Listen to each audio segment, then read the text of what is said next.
গান বলল শ্রী শ্রী ঠাকুরের পঞ্চমটা অংশগ্রহণে বৃহত্তম পরিবার দাদা ও মায়েরা এবং শিশুর শিল্পবৃন্দ।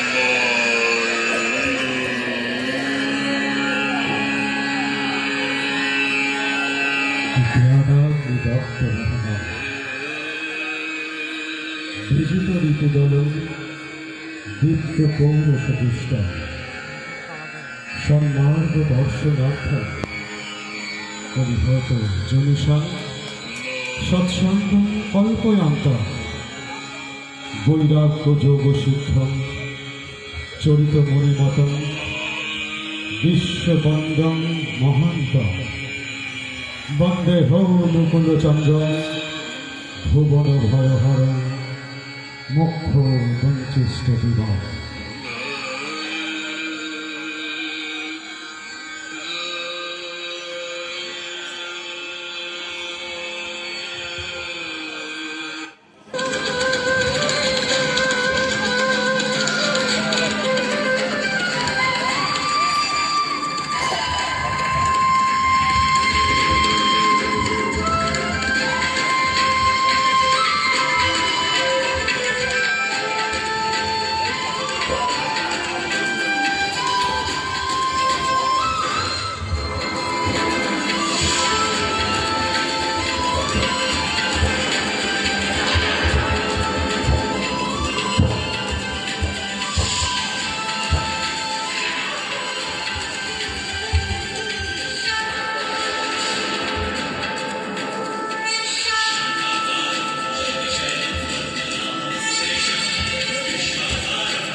গ্লানির্ভবতি ভারত অভ্যুত্থানম অধর্মস্য তদাত্মানং সৃজাম্যহং পরিত্রাণায় সাধূনাং বিনাশায় চ দুষ্কৃতাং ধর্ম সংস্থাপনার্থায় সম্ভবামি যুগে যুগে।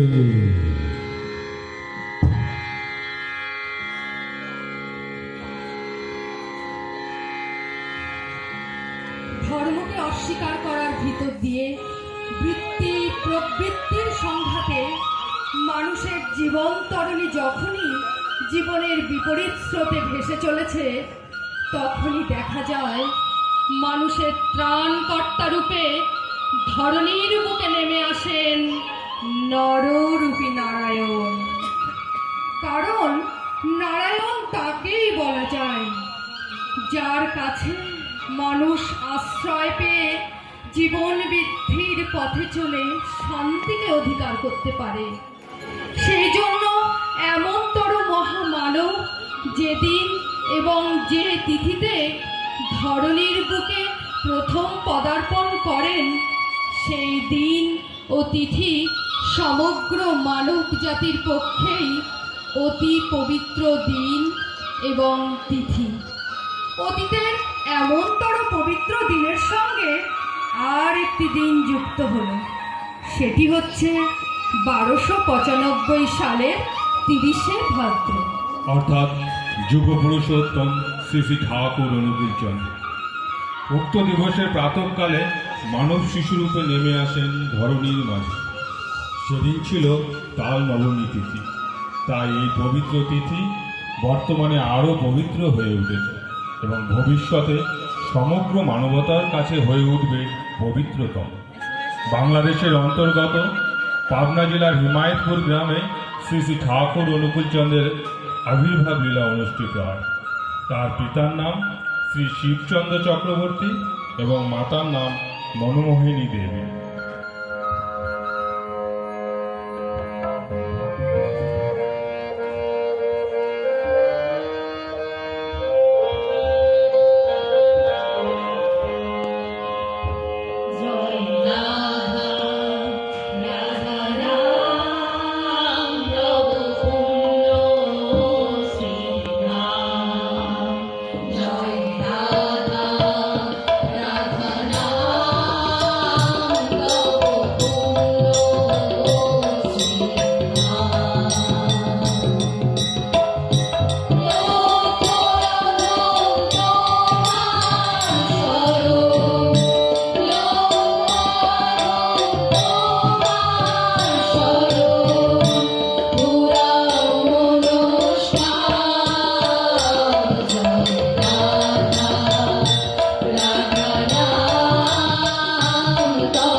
দেখতে পাই যিনি যে বস্তু তিনি তাই হয়ে উদ্ভিন্ন হয়ে ওঠেন। বালিকা বয়সে মনমোহিনী দেবীকে দেখা গেল তিনি খেলতেন ঠাকুর পুজোর খেলা। তিনি ছিলেন পরম সাধিকা এবং ভক্তিমতী। মাটি দিয়ে ঠাকুর গড়ে সেই ঠাকুরকেই পুজো করতেন। সেই ছিল তার খেলা। আর সে অনুকূল চন্দ্রের জীবনে দেখা গেল তিনি স্বয়ং ঠাকুর হয়ে আসনের দেব বিগ্রহ সরিয়ে ফেলে সেখানে উপবেশন করে পূজা ও ভোগরাগ গ্রহণ করছেন। পাবনা জেলার হরিপুর গ্রামের জমিদার উমেশচন্দ্র লাহিড়ী মহাশয় মনমোহিনী দেবীর দূর সম্পর্কের ভাই। উমেশচন্দ্রের একান্ত অনুরোধে জননী দেবী একবার সেই ভাইয়ের বাড়ি আগমন করেন। শ্রী অনুকূল চন্দ্রের বয়স তখন মাত্র 11 মাস, কিন্তু দেখতে 2 বছরের শিশুর মতো। কচি কচি দাঁত, যেন মুক্ত ঝরানো হাসি। দেখতে দেখতে উমেশচন্দ্রের সঙ্গে শ্রী অনুকূল চন্দ্রের বেশ হৃদ্যতা জন্মাল। উমেশচন্দ্রের শিশুর প্রতি খুবই অনুরক্ত হয়ে পড়লেন। জমিদার উমেশচন্দ্র গৃহ সংলগ্ন মন্দির অভ্যন্তরে প্রতিষ্ঠিত কুলদেবতা শ্রী শ্রী গোপাল দেবের চরণে উপবেশন করে পূজা ও ধ্যান করছিলেন। হঠাৎ কোনো ভারী দ্রব্যের পতন শব্দে চমকিত হয়ে দেখেন যে তার পেতল নির্মিত গোপাল দেব নিচে পড়ে গড়াগড়ি যাচ্ছেন, আর তার ভাগিনেও শ্রী অনুকূল চন্দ্র সিংহাসনে উপবেশন করে দিব্যি হাসছেন ও ভোগ খাচ্ছেন।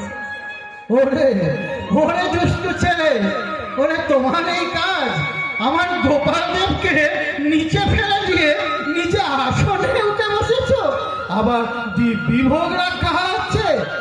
ও মনো, ও মনমোহিনী, আরে দেখে যাও তোমার ছেলের কাণ্ড। আমার পুজোর ভোগরা সব নষ্ট করে দিলে, সব নষ্ট করে দিলে। নষ্ট করিনি না, সব খেয়ে নিয়েছি।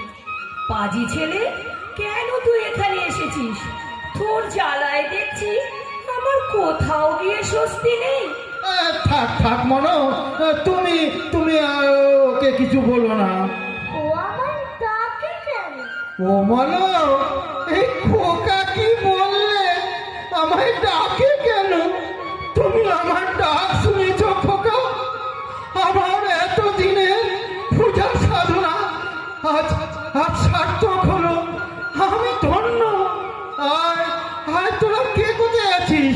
শিগগিরি আয়, শিগগিরি আয়, আমার গোপালের প্রসাদ নিয়ে যা, প্রসাদ নিয়ে যা।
চন্দ্রের জীবন ছিল মাতৃকেন্দ্রে। মায়ের তৃপ্তিবর্ধন প্রীতি উৎপাদনের জন্য তাঁর প্রচেষ্টার অন্ত ছিল না। আর এই জননী দেবী শুধু একার নয়, তিনি ছিলেন সর্বজনম জননী। পিতৃদেবের পরলোক গমনের পর দুষ্টু শরিকগণের চক্রান্তমূলক নানা মামলা মোকদ্দমার চাপে যখন মনমোহিনী দেবীকে তাঁর পরিবার পরিজন নিয়ে অশেষ দুঃখ কষ্ট সহ্য করতে হয়েছিল, তখন তিনি ভক্তিমূলক কবিতাংশটি প্রায়শ মনে মনে আবৃত্তি করে জীবন চালনার পথে মনোবল সংগ্রহ করতেন। যদ্যপি যতন করে শতজন, জীবন হরিতে ছলে। তুমি সখা যার বল হে তাহার, কি ভয় জগতি তলে। তব প্রেম সুধা পিয়ে ক্ষোভ ক্ষুধা, যে জন হরিতে পারে। বল প্রিয় বল, জঠর অনল, কি দুঃখ দিবে তাহারে। তব প্রেম ধনে ধনী যে অধনে, কেদিন তাহারে বলে। জননী দেবী চরিত্রের মাধুর্যমণ্ডিত দৃঢ়তা মহাপ্রাণ দেশবন্ধু চিত্তরঞ্জন দাসকেও মুগ্ধ করেছে। তারই নিকট সৎনামে দীক্ষা গ্রহণ করে তিনি শ্রী শ্রী ঠাকুর অনুকূলচন্দ্রকে শ্রী গুরুপদে বরণ করেছিলেন। নারীত্বের মোহনীয় ঐশ্বর্যে জননী মনমোহিনী দেবীর দিব্য জীবন চির সমুজ্জ্বল। বাল্যবে, শৈশবে ও পিতৃভবনে নিষ্ঠাভূত সরল জীবনে যাপনে এবং বিবাহিত জীবনে স্বামী গৃহে সংসারের বিপুল দায়িত্ব পালনে তিনি যেমনই যশস্বী হয়েছিলেন, মধ্য ও শেষ বয়সে পুত্র অনুকূল চন্দ্রের প্রতিষ্ঠিত বিরাট সৎসঙ্গ প্রতিষ্ঠানের কর্মপরিচালনা এবং তার উদার ভাবরাজের সার্থক রূপায়ণে মহতী প্রচেষ্টায়ও তিনি তেমনই দেশবাসী জনসাধারণের আন্তরিক অশেষ শ্রদ্ধাভক্তি অর্জন করেছিলেন। আনন্দবাজার, আশ্রমবাসীর সাধারণ ভোজনালয়, কেমিক্যাল ওয়ার্কস, তপবন বিদ্যালয়, বিশ্ববিজ্ঞান কেন্দ্র, প্রেস, পাবলিশিং হাউস, কলা কেন্দ্র, কুটির শিল্পাগার প্রভৃতি প্রতিষ্ঠানে বিভিন্ন কর্মকেন্দ্রগুলি মনমোহিনী দেবী প্রত্যহ দুই বেলা পুত্র অনুকূলচন্দ্রের সহিত নিয়মিত রূপে পরিদর্শন করতেন এবং কর্মীদের নানাভাবে উপদেশ ও সাহায্য দিয়ে কার্য সম্পাদনে উৎসাহিত করতেন। একবার মহাত্মা গান্ধী সৎসঙ্গ আশ্রম আগমন করেছেন।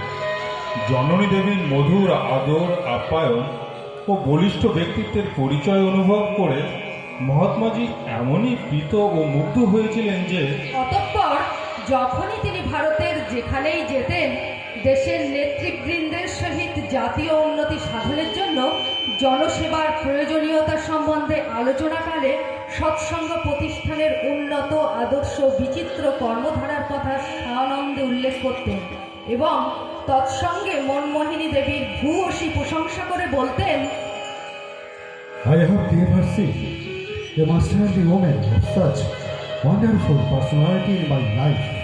সৎসঙ্গ কাউন্সিলে জননী মনমোহিনী দেবী ছিলেন প্রতিষ্ঠাতা শ্রী শ্রী ঠাকুর অনুকূল চন্দ্রের মনোনীত সর্বপ্রথম সভানেত্রী। আর আজ ইংরাজি 2024 সাল, পবিত্র দেবঘরে এ বছরেই হয়ে গেল সৎসঙ্গের শতবর্ষের নিবন্ধন উৎসব। সৎসঙ্গ বিশ্ববাসী নর নারীর প্রাণস্বরূপ হয়ে উঠুক, ইহাই আমাদের বিশ্বপিতার চরণে বিনীত ও আন্তরিক প্রার্থনা।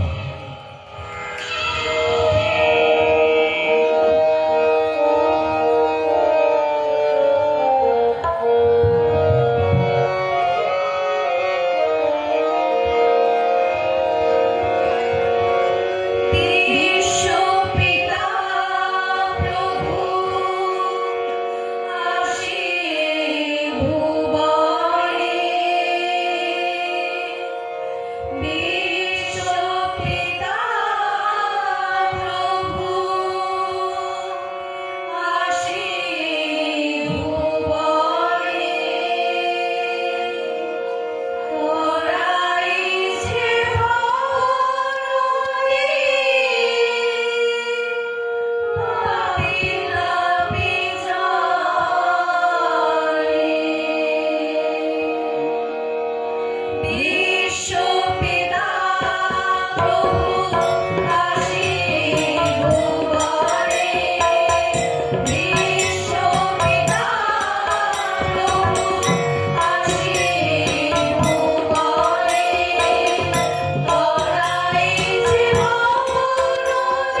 তুমি রেখে গেছো তোমার প্রতিটি মধুর বাণীতে, যা আমরা সর্বদা অনুসরণ করি।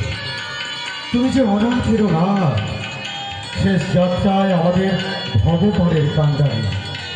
তুমি ভক্তের অন্ধকার জীবনে জানো আলোর শিখার, মনুষ্য জাতি শান্তির সন্ধান পায়। তোমার চরণতলে যত পাপ মুক্তি পায়, লাভ করল তোমার ভিক্ষা বলে। আজ এই ঘোর কলিকালে ঠাকুর তোমার নামে যে মুক্তির পথ মেলে, আজ তুমি পূজিত সমগ্র বিশ্ব ভুবনে। আজ তোমার চরণে যত ভক্ত শিষ্য প্রণাম জানায় ভক্তি নিশ্চিত আনন্দ অশ্রু জলে। মোদের নতুন ছন্দে নতুন মন্ত্রে তুমি ভাষিতে শেখাবে। তুমি বাঁচিতে